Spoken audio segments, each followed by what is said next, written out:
Hello, everyone. Thank you for watching Blair and Company. My name is Joshua Blair, and today I have the founder of Black Fathers Rock, Mr. Ryan Jarrell. Thank you for coming on the show today. Thank you for having me. Thank you. So Yes, what we're sir. going to do is just ask you a few simple questions, and then you Sure. just get back your responses, and then we'll just chop it up. Okay. Okay, That'll cool. work. So my first question I have for you is, what's your favorite thing about Charlotte? Ooh, I think I like the fact that it's growing. Mm-hmm. I appreciate it being a big town. I don't consider Charlotte a big city, even though there's about 1 million people that live in the Mecklenburg metropolitan area. But I like the Mm-hmm. fact that it's growing and it's trying to find an identity. And I've been here a long time, so I'm excited about what I see in Charlotte. And yeah, I like the fact that it's growing. I really do. That's good. Do you have like a favorite restaurant or like a favorite place you like to hang out here? So I'm gonna say, so I don't get fired. No, I'm just kidding. Oh, One of my favorite restaurants, not only to work for part time and eat at, it's called Fin and Fino. It is right uptown, next to the Mint Museum. It's mm-hmm. an upscale seafood restaurant, but it's got a really cool vibe, and we see a lot of people that come in there at Fin and Fino. So it's definitely one of the places to eat. They have won many awards. Their bartenders are fantastic, so definitely check out Fin and Fino. Shameless plug. I've heard about Finifino, and this seemed like a very nice, like very chill place to come and just eat at for seafood. I want to go check it out. I haven't been there myself. Yeah, it's under the Dressler's umbrella, Mm-hmm. but it looks fancy. I mean, it's a beautiful restaurant, but it really is chill. It's really laid back. We consider ourselves a social seafood house, and so it's definitely a place to have, happy hour or guys night out or girls night out or even just bring a date or whatever. It's a dope spot. So you definitely have to check it out once everything is situated and settled. Yes, I'm gonna definitely check it out. So, for my next question, just tell me a little bit about your upbringing and then just the people in your life that influenced you to do what you're doing so far. So, are you originally from Charlotte? Yes and no. No, I was Oh, born in Ohio, oh okay. but I've lived in Charlotte. 1994 was the first time I moved here. Oh, okay. And so I left for a couple of years and moved back. My upbringing, single mom. So Okay. my father was not around at all, Okay. um, which is kind of ironic, I guess. But yeah, he was not around at all. Myself and my brother. My brother is 4 years younger than me. Okay. So we grew up in Ohio, moved here when I was about 12, I think. Mm-hmm. And yeah, it was different. I'm the oldest. So I started working when I was 14. Okay. I'm still working. My brother, not so much. He's a baby boy. He got to stay at home. I moved out right after high school, went to college at Hampton for a little bit, and then came Okay. home and finished at UNC Charlotte. But, I had a lot of influential people in my church. That is probably where I got the most influence. So my Mm-hmm. pastors, I grew up in Salem Baptist Church, which is now the connecting place at Greater Salem. Became Greater Salem Church, and I was there really since I was 12. I got saved there, and a lot of my mentors were in the church. And so I've always had a very close relationship with my pastors, Okay. and they have helped guide me along the way, particularly in my teenage, late college, early 20s years when I was really crazy. Mm-hmm. I was a partier, right? So I partied literally 4 or 5 nights a week, if not more, Oh, on a wow. consistent basis in my 20s. And so it was quite the ride. And so I needed some strong men in my life to knock me upside my head every now and then. But yeah, man. So what I'm doing now, everything is God inspired. Like I say it sounds cliche, but it really is the truth. Black Fathers Rock. Even this T-shirt, like I didn't start off to be this big nonprofit. I started off to have an award show to honor some men in the Charlotte area to esteem fatherhood. And Mm-hmm. 2 years later, we've done a documentary. We do events with the city of Charlotte. We've given back during COVID-19. We have apparel line, obviously. So a lot of great things have happened just because I decided to do one thing. And then I always say, if God gives you a vision, he must also give you provision. Exactly, exactly. And I see what you're coming from. You saying that you didn't have a father growing up, and then all these men from your church became your father figures. And I feel like, Yes. especially during the times you were saying during your late teens, early 20s, Mm-hmm. you need those type of people in your life to to give you some type of guidance. Absolutely. And just show you like how life is supposed to be and how you're supposed to conduct yourself just in different situations. And I feel like that's important. So for you to start Black Fathers Rock, I feel like that's just celebrating African American fathers, because I feel like just throughout time, throughout history, and just throughout society, they for some reason I just feel like they just what is it called, society. That's why Yeah, oh no, it's not a feeling, it's a thing. They systemically took the Black man out of the home, and as a result of them doing that, incarceration in the 80s, even if you go back to slavery, I mean, we can go on and on and on, but that is what happened. So it's not a feeling, it's a fact. But the fact now is that, believe it or not, what the media does not tell you is that Black fathers outperform their counterparts when it comes to childbearing. So changing diapers, picking up from school, doing homework, we are above them. And that is not to say that other fathers of other nationalities aren't doing their thing. That's fine. What it is to say is that I'm a man who is a father who happens to be Black, and that is the lens that I look at. And from what I've been seeing, or what I saw, there was not positive imagery for fatherhood, in particular, in the media, in Charlotte, really anywhere. And so if there wasn't a need, there would be no Black Fathers Rock. Yes, most definitely. And I'm just glad that you were able to point that out and just make this a whole nonprofit, because I always feel like that Black men in general just always get the short end of the stick all the time in society. And so for you to start something up like this, especially for Black fathers, I definitely commend you for doing that. Thank you. Thank you so much. I appreciate it. It just started, like I said, it started in a Black notebook. I did one thing and I wrote everything out. And, you know, they say write the vision and make it plain, but I'm telling you, I wrote in that Black notebook, and in February of 2018, I would venture to say that just about everything in that notebook for that 2 pages happened at that event. The people that I wanted there, the sponsors that I wanted there, the host, the amount of people, like everything came to fruition within a matter of 8 months from when I wrote it. So yeah, it's a thing. And people were like, we need t-shirts. And I'm like, I don't even wear t-shirts. Like, what am I making no t-shirts? And now as you can see, we've got a whole apparel line, t-shirts, hoodies, different colors, mugs, beach towels, all kind of stuff in 2 years.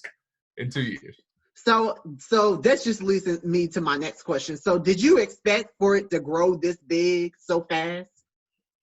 No, I really did not even have an expectation, to the point of I didn't even have everything in order from a business standpoint to expand, right? So you have interest in Atlanta, Georgia. You've got people in New Jersey. You even had interest on the West Coast to bring a chapter there. I didn't even have, I don't have a blueprint for that. I didn't have anything. So now we're in the process of making sure everything is logistically and foundationally intact so that we can expand to another city for next year.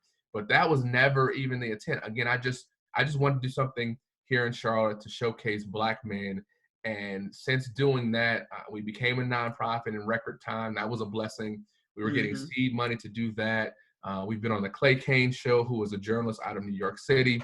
We've been in a small, a mini documentary about fatherhood, a positive documentary. So if you want to see a documentary about fatherhood, it's called Man Up, and it's on YouTube. So definitely check that out, Man Up, by Ernest Saxton. Definitely look that up. Watch that with your family. 3 generations of fathers just talking about their journey. And so for me, you know, I tell people all the time, it doesn't have to be perfect. It just has to be out. And I started one thing, and that is snowballed into so many things. And I'm excited to see what's next. I couldn't tell you what's next. I don't know. I know we have planned, but things just happen. And so it's been a blessing for sure. That just gives just inspiration for other just African American men who has like that come up with the idea, and just showing them that stick to that goal, stick to with that plan, pray, and just continue to strive forward, because you don't know what's going to happen moving forward. So I feel like I commend you for sticking with it, and just seeing the amount of growth and just seeing the interest with not even people from Charlotte, but outside of Charlotte who wants to have that a part of their city as well. I feel like that's a blessing. It is, man, and we're excited to see what happens, and you know what's the first city. We've got some connections with some other fatherhood groups throughout the country, so hopefully make it to a big there's like some big cities are interested, so we're excited for what could come out of that for sure. Yes. So tell me a little bit more about the award ceremony, because I've seen on social media about the award ceremony, and I was like, even though I'm not a father, I'm like, I definitely want to, definitely come. So tell me a little bit about what made you want to have an award ceremony for Black Fathers Rock.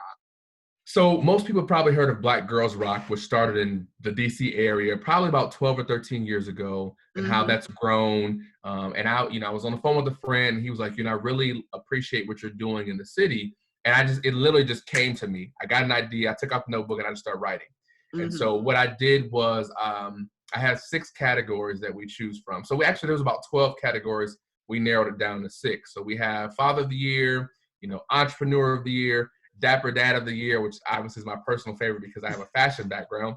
Activist of the Year, so somebody who's fighting on the front lines for us, and even Surrogate Father of the Year for someone who may not actually have any biological children, but they are mentoring in the community. And so we originally we just started vetting people. So I pretty much started watching people throughout the year. We have a PR guy who did some vetting and made sure everybody was legit, because again, I got one shot at this, right? So I can't have, I'm not gonna say what, it has to be pristine, right? So even as a Black man putting something out into the community, it has to be almost spotless and squeaky clean to put out there initially. So we had to be very careful and very cognizant of the people that we chose the initial year. And every year we usually add an award. But basically we have, live performance. We honor the guys. We do a video vignette of them in their homes or, with their kids. They do a speech and they give them an award. And I will tell you this, the awards, I wish I had one. They're not like little awards, right? These awards cost, and they're heavy. And so there are other award shows, but we take pride in the quality of the award, the impact that it can make by someone getting the award. And we really want to have success stories for people that may not be with their children, but they aspire to be, and they make sure they take that extra step to do so. So it really is just a culmination of a year of celebrating fatherhood in the city of Charlotte as of right now. And we choose guys that fit the mold for not only just being a great father in their home, but in the community as well. Because there's nothing about, if you're a great dad on social media, but the mother of your kids or your wife thinks you're trash, then you're probably not going to get an award. So you definitely have to be well-rounded, overall individual, into philanthropy, giving back to the community before you're chosen. So we take it very serious. We do some inspecting for sure, and we're excited. We're already planning for next year, post everything else. But we have an idea of what we're going to do next year for the venue and when we're going to have it. So yeah, definitely come. You don't have to be a dad. You just got to support fatherhood. If you support positive Black fatherhood, you should be there. Yeah, because I definitely wanted to come out and support, and I'm like, I'm not a father, so I don't know if I should come. I tell people all the time. I say, listen, you wear Nike, you wear LeBron James shoes, right? Or you wear Nike shoes, right? But you don't play basketball. But you support that brand because you like the brand, so you wear the apparel. It's the exact same thing. You don't have to be a father to wear a T-shirt or come to an event. You just have to support positive fatherhood, and that's really what it's about. And you can help spread the gospel. I call it the gospel of fatherhood. I love that. So just moving forward. So I see that you do some work with WCCB as well. Yes. So just talk a little bit about your work with them. So again, I have to tell a backstory of how I even got on the show. So I wrote a book called Fashion and Fatherhood, which you can see behind me in the background. It's on Amazon, another shameless plug. But my goal, I moved back to Charlotte from DC and New Jersey in 2016. And I reached out. I had 2 contacts at the network. So one at BTV, one at CCB. And I just reached out to them around Father's Day, like, hey, I have a fatherhood book. Would love to come on a show, talk about it. So went on one show, did a 3-minute interview. That was it. The other show, and I'll call her name because she needs the recognition, Jacinda Jacobs. She submitted me to be an ongoing contributor for the morning show. And so all I was looking for was a 3-minute interview and ended up getting put on an hour-long show in the morning. And so we did WCCB News Rising. It's been over 3 years now that we've been on TV. Started off like once a month. Then we went to like a couple times a month. Then it was once a week. And before pandemic happened, I was on TV 4 times a week. and had a co-hosted segment on the weekends as well. So, you know, CCB is TV has always been my goal. I study people. I've studied Anderson Cooper, Ellen, Piers Morgan, Charlie Rose, just Yeah. see what their interview styles were. You know, kind of Mm-hmm. get a little idea of how to get that information out of people. And you know, it's just been a blessing that I've been able to prove myself on TV, do different segments, give them ideas, different pitches, and they run with it. And so I'm not currently on the air right now because I'm not a part of their essential staff at the moment, but I Mm-hmm. will be back within the next couple of months. But again, that just started from me reaching out to do one thing, and that one thing has now led me to doing weekend shows and weekdays and being affiliated with the network. So it's been a blessing. I enjoy television. I miss it a Mm-hmm. lot because that is my element. That's my natural element that I found.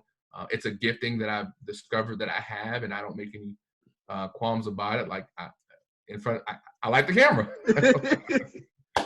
I got you. I got you. So what made you get into fashion? Like what sparked your interest in fashion? I have to blame my mother.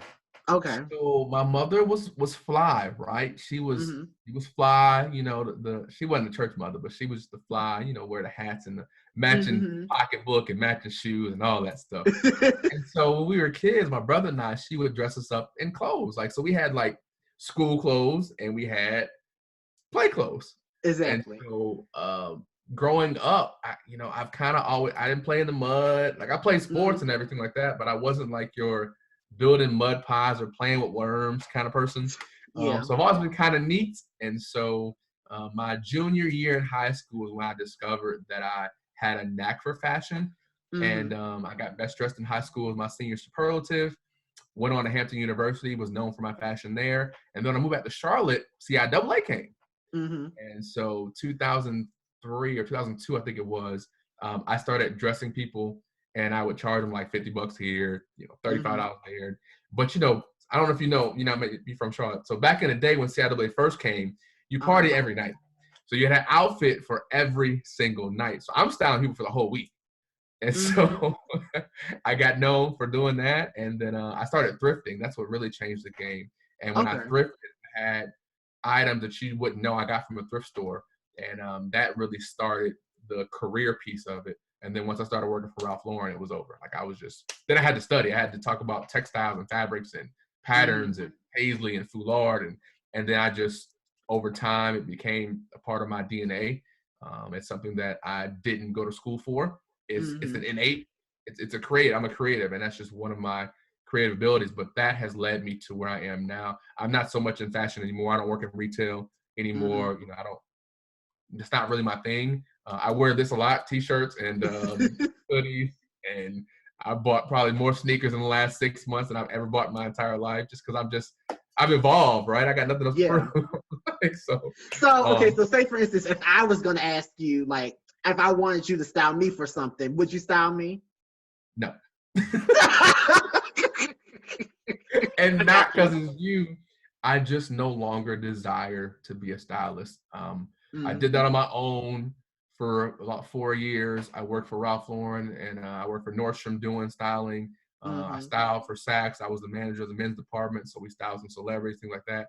I just don't have a desire. Honestly, Mm-hmm. my calling is fatherhood, and I shifted. I shifted that about 2 years ago Okay. to really be branded as a beacon of fatherhood. My moniker was the fashion connoisseur. People still call me that, but Uh-huh. honestly, that's not the focus anymore. So styling and dressing up is cool. I still do that from time to time, but for the most part, man, I'm really delving into fatherhood and learning more about it every day, and just ensuring that I am what I did not have. So right, so the things that you lack in your childhood, you tend to Mm-hmm. overcompensate for in your adulthood. Most And so I don't, definitely. I don't consciously or like, oh, I'm going to be a great dad today. It's just something that's innate and something that I desire. But in It's turn, something that would never go away. yeah, and it just grows. And I had a daughter first too, so that messed me up. I was trying Oh to get a yeah. son and be done. I had a daughter first. Now I'm soft, and she crying. Oh, whatever you want, Peyton. I don't. Grayson, get over, move, boy, and then come here, girl. Like it's just different. Yeah, I definitely understand. So where can you see just Black Fathers Rock going like 5 years, 10 years from now? What's your goal for it? Honestly, in the next year, I would like my wife to be full time with Black Fathers Rock. Mm, Um, to the point where we had like she's the brains as far as like the administrative piece, mm-hmm. making sure we're reaching out to the community, making sure we're sending thank you notes and Yeah. follow-ups, all that stuff that creative. I'm all over the place, right? So thank you note, phone calls, the emails, agenda. I don't need that. So Yeah. in 5 years, honestly, man, global, I don't even think it's going to take us that long. I really don't. I think it's, I would say you're one tweet away, you're one signature away, you're one phone call away from that big break. And I'm Exactly. super optimistic and super ambitious. In 5 years, man, we'll be all over the world with Black Fathers Rock. And I believe in the next year, we'll be at least in 2 or 3 other cities and having events in those cities. So, in 5 years, this will be all I do every day, Black Fathers Rock. But within a year, I'd love to have my wife transition to be every day on the grind with the nonprofit and just, coming up with ideas and programming. I mean, I really hope that the city of Charlotte wants to partner again because I really have some ideas that I think they could use to catapult themselves in the fatherhood space. It's not really, it's cool to talk about fatherhood now. 3, 4, 5 years ago, it wasn't. Yeah. And so I really think that we're on the cusp of something great. And I tell people, get in now. If you had thought about Google and Amazon and Facebook, 12, 13 years ago, you'd be a billionaire, right? I Exactly. think of the same way with Black Fathers Right. Like we are just starting. And even though we're just starting, we got so many partners and so many people on our team, former athletes and things like that that are Mm-hmm. excited about the brand. And so, 5 years, man, sky's the limit. Absolutely. I get passionate when I start talking about it. I just So I have another question. yeah, sure. What have you learned about yourself since we're in this quarantine season? What have you learned about yourself just being in quarantine and this whole COVID-19 situation? If I don't have a schedule or a deadline, it won't get done. Okay. I need task lists. I need to be able to check things off every day that I've done. And in fairness, so I will say this because there is social media will have you thinking if you aren't doing anything during this pandemic, then you lack discipline. When in actuality, we're all coping and we all cope differently. And so for the first 2.5, 3 weeks, I really wasn't doing anything. I mean, let me not lie. I was doing stuff for the community, but I wasn't doing anything for myself. And Yeah. so I finally, probably about a month, 3, 4 weeks ago, I got my zhuzh back, right? And so Yeah. for me, I've learned that I do better having a schedule. I've also learned that I'm starting to see what it's like to be normal as far as like working a 9 to 5, coming home, and that's it. Yeah. I don't really know how I feel about it yet. But I've definitely learned that it's okay to slow down because sometimes if you slow down, it'll speed you up because you have more headspace to create or to finish whatever you started. And a lot of times we're running around crazy and we don't have that time to just kind of rest and do stuff. And Yeah. so now I'm at a place where I can rest, I can take a nap, and I can wake up and do work and be more energized than trying to stay up to 3 o'clock in the morning and get up at 6 o'clock in the morning with my kids and then go to work and do it all over again. So definitely learning I work better on schedules, and I'm learning it's okay to kind of take a step back and relax sometimes. That's good. That's good. And I feel like we all need that rest. Because I Yeah. feel like before all of this was going on, everybody was just in a rush doing stuff and just Yep. always everybody was on their own schedule. Everywhere. And I just feel like now we're all in the house, we're all sitting down, we're all chilling, and we can all just breathe and just take in just life and just taking in our families and just all the different things that we took for granted. Yep. Yeah, and it's even for us with the being home with the kids, school is out, daycare's out, wife's home, I'm home. we had to have a schedule for the kids too, because we had to not let them eat us out of house and home. Like, they're 5 and the son will be 2 in a couple months. Oh, wow. And them jokers, man, eat like teenagers. So I'm like, listen, everybody gonna be, you got to schedule daycare, you got to schedule at school, you have a schedule at home. And so that really has been the key to a lot of great things that I've learned about. And, we learn a lot about each other being, in close proximity all day, every day. And I know sometimes this is like, oh, when this is going to end. But at the end of the day, it's just like. Listen, today, when I get off this call, I am not opening that door until I have to. Because I need it.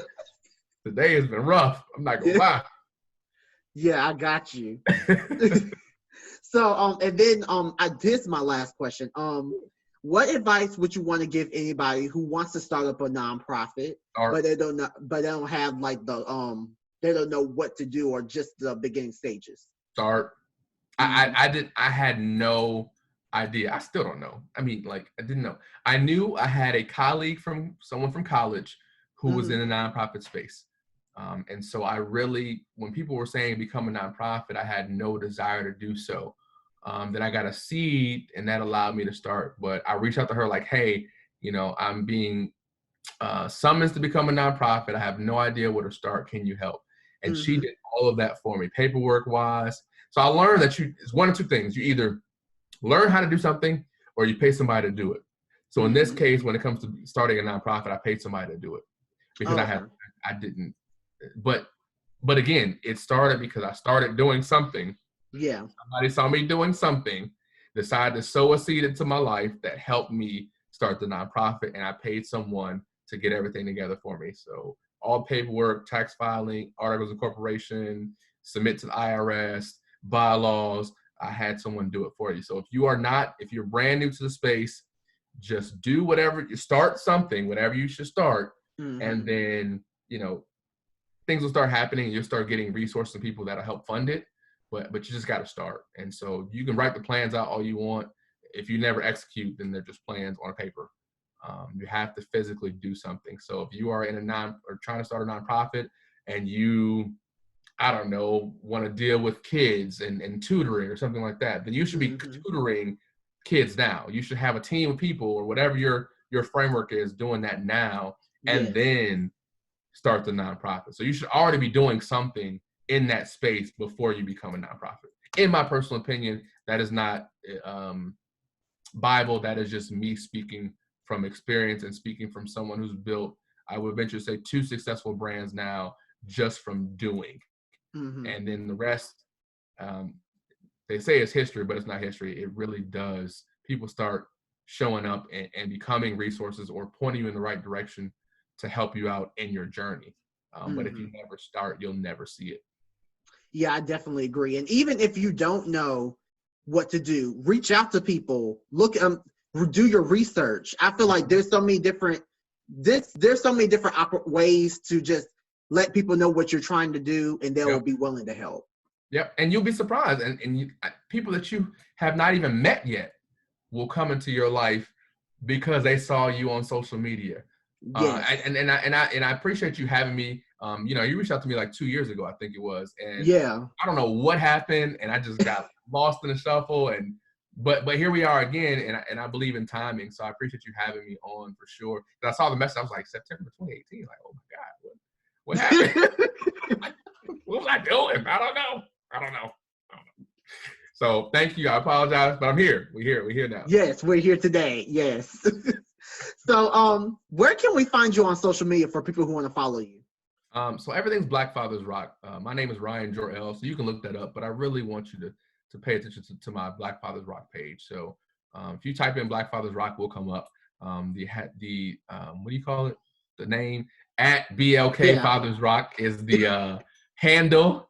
But again, if you type in Black Fathers Rock on Instagram, Twitter, or Facebook, you'll see this logo. You'll see us. Follow us.